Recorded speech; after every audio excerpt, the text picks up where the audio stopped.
Let's get educated. That's why we're here, to bring you the stories impacting K-12 classrooms and college campuses. It's time for a little education.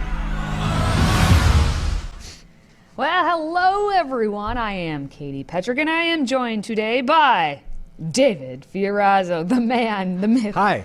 the legend that is David. Well, before we get started, just a quick mention that we are building our following on the Twitter. So if you spend some time on that platform with Elon Musk, then please search for Freedom Project and give us a little follow.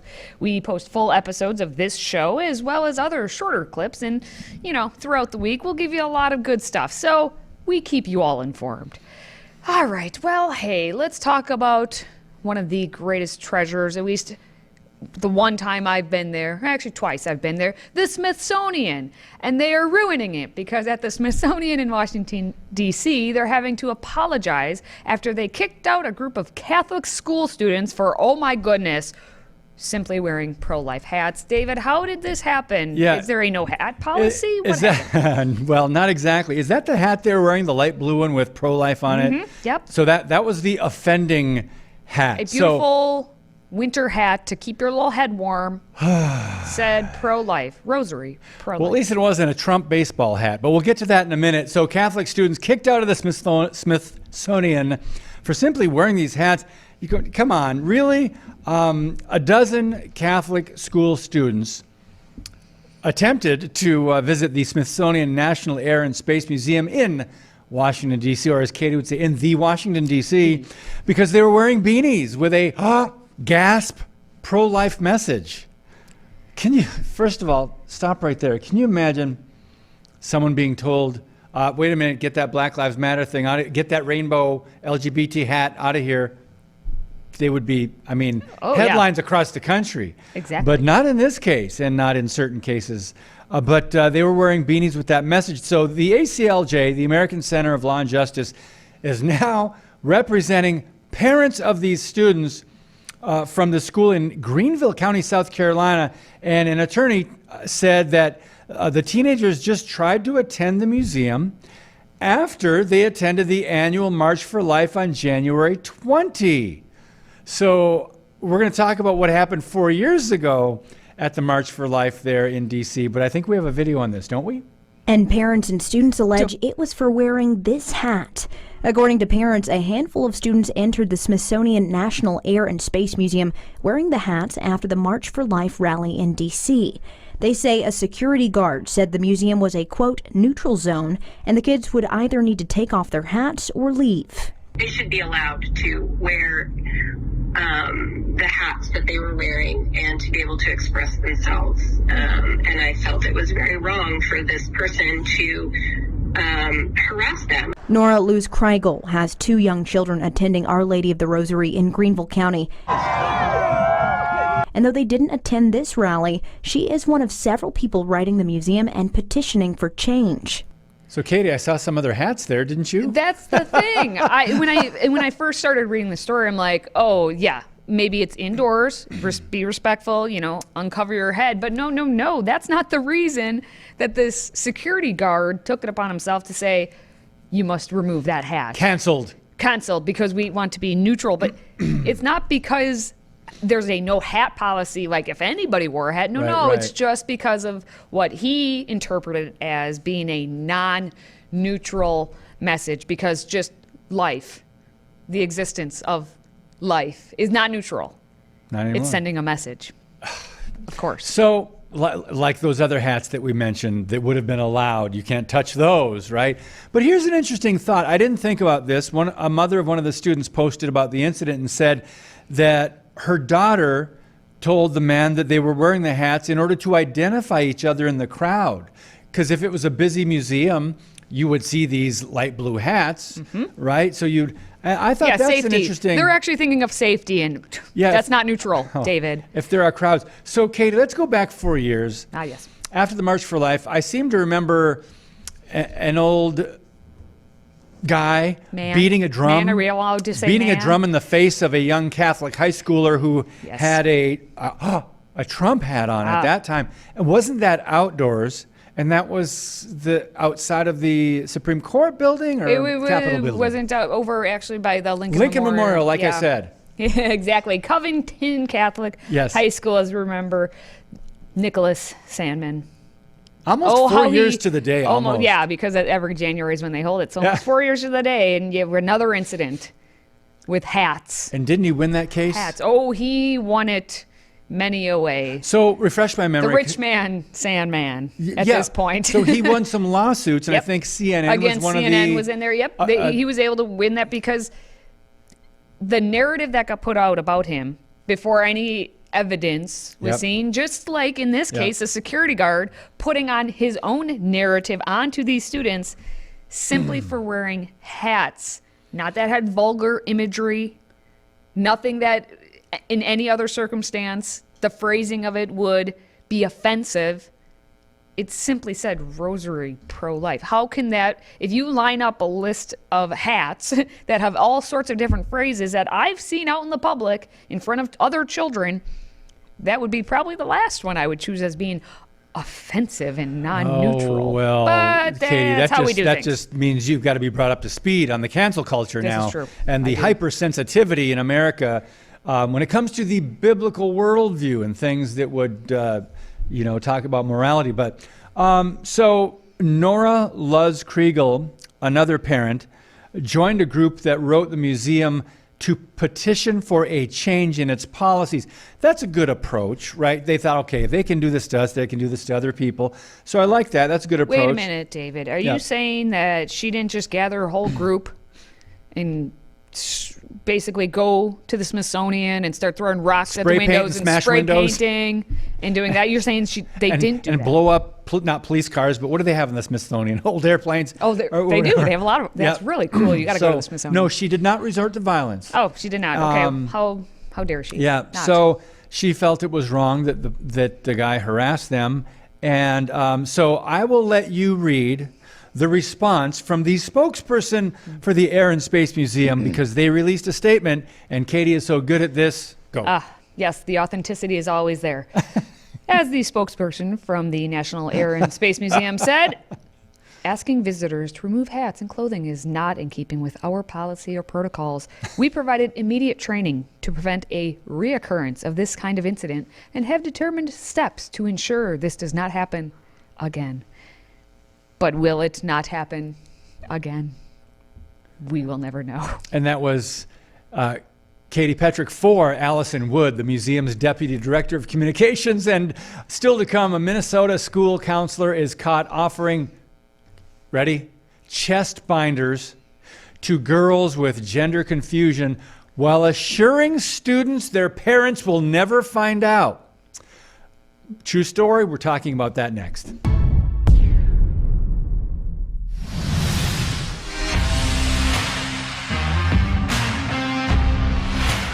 That'll be our new... A flyer hung in a Minnesota school described how students can chat with a, what we are putting in air quotes, health mentor about all of the normal sexual reproduction things, like circles of sexuality and LGBTQIA plus ampersand exclamation point percentage sign and gender identity, right? That's normal, completely normal. Libs of TikTok, who at this point is doing all of the work that need be done because of the chaos in these schools. But Libs of TikTok was actually sent an image that hung inside a school in the Hopkins Public School District. It was meant to introduce Caroline Hickey. Great name. Caroline Hickey, a women's studies graduate of the University of Michigan, who is also a wedding and events coordinator when she's not destroying children's innocence. She serves as a health mentor, as she says, and wants the children to email and or text her so they can chat about all of the things and, of course, not tell a student's parents about it. If you think I'm making this up, well, Libs of TikTok, as usual, does its due diligence and reached out to Caroline with some questions. Libs of TikTok posed as a student, used the number that was given on that flyer, texted and said, as they said, we decided to reach out to the number that was provided and pose as a student in the Hopkins School District. We told Caroline that we were seeking hormones because of struggles with gender identity and that we didn't want our parents to find out. Caroline made it overwhelmingly clear that she will not disclose any information to our parents and the interaction would not be reflected on our school record. So it's just this lady, health mentor, talking to the children without anyone knowing what's being discussed. All right.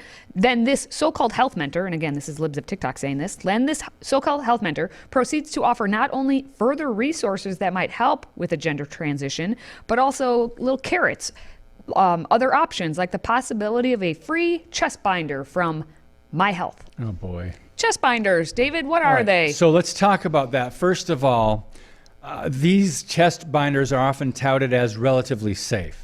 Okay? A necessary part of gender expression. However, the truth is that these binders cause serious risks. One study of more than 1,200 participants, nearly 89%, let's just say 90, nearly 89% experienced at least one health problem caused by chest binding. Unsafe binding may lead to permanent deformation of the breasts, scarring, and lung constriction. It makes sense. Lung constriction. You're binding your chest, you're going to affect your lungs, and these are just some of the problems that studies have shown. But I want to go back to that, the poster that was put up in the hallway. Let me just say something. Think about your great-grandparents and ask them this question. Granny or grandpa or great-grandma or great-grandpa, I'm going to read you just a handful of items, and you tell me if you think they should go under the subject of health. Okay, so here we go. Birth control, STIs, LGBTQIA. They're going to, wait a minute, what the heck is that? Next, social media safety, body image, pregnancy prevention, gender norms, boundaries, gender identity, circles of sexuality, puberty, consent. And your great-grandparents are going to go, what does this have to do with A, education, and B, health? Right? Am I right? We're going to ask this question a lot in the coming days. And here's the thing. Don't even go back to great granny and grandpa. Don't even go back to granny and grandpa. My parents even, you say social media, and they're like, they don't even know that term. But when you put an alphabet soup out there, like the LGBTQIA plus, blah, blah, blah, they have no understanding of gender identity. You mean sex? You mean male, female? Is that what you're like? That's the questioning that would come back. Just one generation removed. Well, they wouldn't understand what identity means because it's kind of been redefined, and we know what it means when we hear the term used now. But, let's just say 25 to 50 years ago, you go, okay, identity. Well, my identity, I'm a human male. My identity, if you're a believer, you are in Christ. You identify with the Lord Jesus Christ. That's your identity. But beyond that, now in this day and age, it's like, well, it's all sexual, and it is all the very opposite of the Bible, biology, science. What else? DNA? Don't worry. It's on the side of bigoted and homophobic and all those other things. Though that's where we're at. I just want to add one more thing, though. All of this, don't worry, those of you in Minnesota, this is being paid for by taxpayers because Hopkins High School, their website lists a wellness section that offers student counseling, but the website also states that it is staffed by a Hopkins High School social worker and a therapist provided by a partnering nonprofit. That would be the My Health for Teens and Young Adults, which Caroline Hickey is listed as being a health mentor for. So there's that. Remember, this is just coming out now too. It's the same Minnesota that has a bill out there that they are trying to make the state a sanctuary state for child gender surgery and puberty blockers. So sanctuary in the state of Minnesota, but it's not safe at all. But when we come back, George Washington University becomes the latest college to offer a vending machine. All right. But right next to your Doritos will be your ability to purchase Plan B. So stay with us. Today's show is sponsored by our friends at MyPillow. Save up to 66% on pristine quality bedding, towels, slippers, signature pillows, and much more when you use the code EDUCATED. That's EDUCATED. Educated. Support this show and a great American company.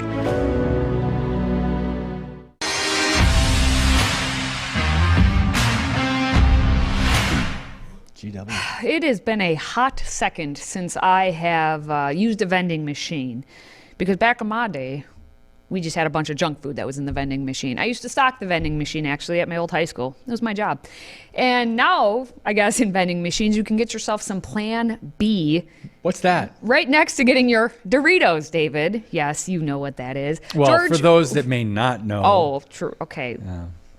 You can call it various things, but the morning after on demand is what we're saying. Okay. George Washington University has put the morning on after demand as an initiative by the GW Student Association because it offers the privacy of the student center basement where women can, and how dare they say women, because it should just be persons who may be able to become pregnant. As a student said Or to the identifying Washington as Post, pregnant. or identifying Yeah. as pregnant, yes. Yeah. A student said that now in the basement at the student center, you can get your Doritos and Plan B at the same time. Don't mix them up. Although it doesn't matter. They're both being consumed, so I guess consume them at the same time. That, my friends, is where we are at right now. Marketing. We're on college campuses. You have to get your Plan B in a vending machine right along with all of your other junk food. The marketing of evil. Yes. But student leaders, I mean, it does say that they're going to get approximately a $20 price cut from most vendors if they get the this is Plan good. B in the vending machine there. Although they are very upset that even though their cost in the vending machine would be about $30 for the pills, and I don't know how many you get, that is a $20 price cut. They're still very mad, David. They're always very mad because if someone has something else, then they want it. At other institutions like Barnard College and Boston University, students can get the morning after pill, as it's also known, for just $7.25. And they, according to this op-ed that was put out on the campus, they are miles ahead of GW in terms of reproductive health resources. Can we talk about what reproductive health resources are? Because reproductive, that is, you are reproducing physically after your kind, male and female, and having sex to produce offspring. I just took two different dictionary definitions of reproduce, but that's not what they mean. Anyway, we've got a quick video on this and we'll talk about it. When students at George Washington University go to the vending machines in the Student Center, there's a new product they can now buy. Emergency contraception pills, also known as Plan B. After Roe v. Wade was overturned, we felt a lot of passion in making sure that people felt supported on this campus. Student leaders Naharika Rao and Isa Said have been working for months to get GW to install the machine. They surveyed 1,500 students and say the response was overwhelmingly positive. Not a lot of pushback. The only concern was about discreetness and how we could make sure that students felt that it wasn't a very public way to go and get some type of contraceptive. Rao says that's why they put the machine in the basement. It also includes other wellness products like Tylenol and tampons. Getting something accomplished like this is kind of like a legacy for me because I'm a senior, so I'm graduating. So now people will know, like, oh, those girls did that. Stop. Oh my goodness. This is the legacy for her? Having a baby is leaving a legacy for you, but not in her case, making sure no one has that baby. That's the legacy she wants to leave behind. That's why she spent how much money to go to GW. So that's what she's spending her time and effort on in college. So there's so much here to talk about, but we only have a couple minutes. So it's in the vending machine. Everybody can see it, right? But let's not really put this, pill that removes the pregnancy.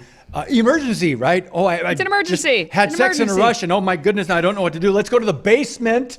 Let's go to the vending machine in the basement and get the Plan B and grab me some Doritos. Hey, while you're there, will you get me a Snickers too?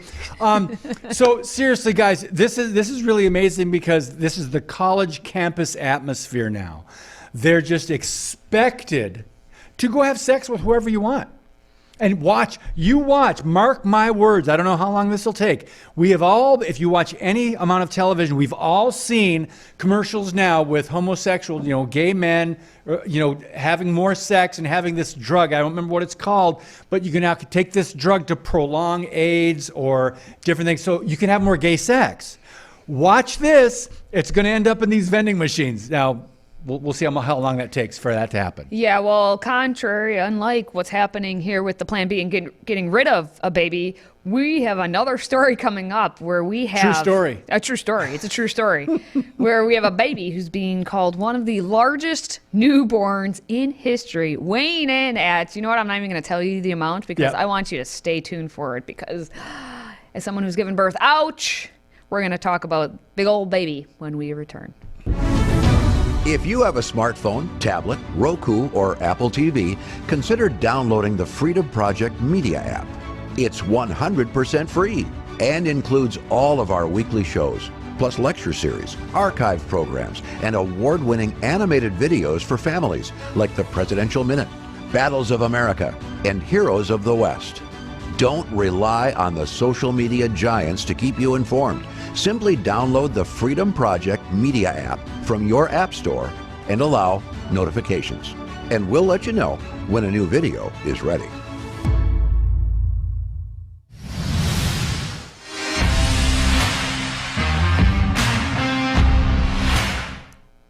All right. So, boy, is he big. What am I talking about? True story. That's our theme for this week, right? We're going to share with you a lot of things. You're going to go, David, Katie, come on. True story. So this 16-pound baby, measuring 2 feet long, was born via C-section in Brazil. And he already needs nappies and clothes that would fit a 9-month-old. All right. A lot of you women are cringing. Yes. So mother and child, they're both well after delivery. That's good. In hospital, fundraisers for clothes were made for a 1-year-old to fit this newborn. Angerson dos Santos is some way off the world record holder, weighing 22.5 pounds. A 2-foot tall baby has been born in Brazil, 16 pounds. So he's 6.5 pounds under the actual world record. But I can't even fathom 16 pounds, much less 22.5. But anyway, continue. So, last Wednesday, wait a minute, I'm sorry, this was January 18? Anyway, at the hospital there, the mother gave birth. She was in the hospital for, listen to this, Miss Santos goes into the hospital for a routine consultation, being pregnant, right? Being very pregnant. She's not going in to give birth she thought she's going in for a consultation, but medics realized the unborn baby was way too big for her to carry for a full term. So anyway, Angerson, who is being kept in an incubator, is in stable condition and is believed to be the biggest baby born in Amazonas state at 59 centimeters long. Both mother and child are said to be in good health. So that's the good news about this. But the child sets a new record in the state. Last updated in 2011 by a boy weighing 13 pounds and measuring 1.8 feet. Is that right? Yeah. I guess so. So this Angerson's bigger by 3.5 pounds there, and also a little bit taller. So look at that. As a woman who's given birth to 2 babies, C-section or not, she had to, during that pregnancy, just feel very large. There's probably no space in there for anything, but he was all baby. What if she thought she had twins? Yeah, or something. Well, who knows? I mean, it's down in Brazil. I have no idea what week she was even at or how that was working. But wow, I mean, a beautiful gift nonetheless. I'm glad they're both in good health, but it just makes me think, wow, carrying all baby, definitely all baby there. I thought there was no room for anything other than baby in her one belly. interesting point in the article was the biggest baby apparently ever born naturally was Anna Bates in Italy in 1955. That baby was 22 pounds, 8 ounces, about the same as a fully grown beagle. I don't know how you can compare a baby with a beagle. Well, hey, David, if any mother out there knows how they compare sizing of baby as the weeks go on. So that's compared to a fully grown beagle is much better than saying, hey, my baby this week is a cucumber. Hey, my baby this week is a watermelon. Okay. So Hey, my baby this week is a birthday cake. They do size comparisons all the time. A beagle at least is it's relatively comparable. Much better than a ice cream cake. Okay. Or a pit bull. Or a pit bull. Or Oh, there St. you go. Bernard. Oh, jeez Some- Louise. Thank God it's not that Ooh, anyway, if you are a fan of the show, please do your thing and comment about baby sizes, I guess, and share if you are watching us on social media. Now, for David and myself, thank you for watching, thank you for listening, and thank you for supporting what we do. Until next time, stay educated.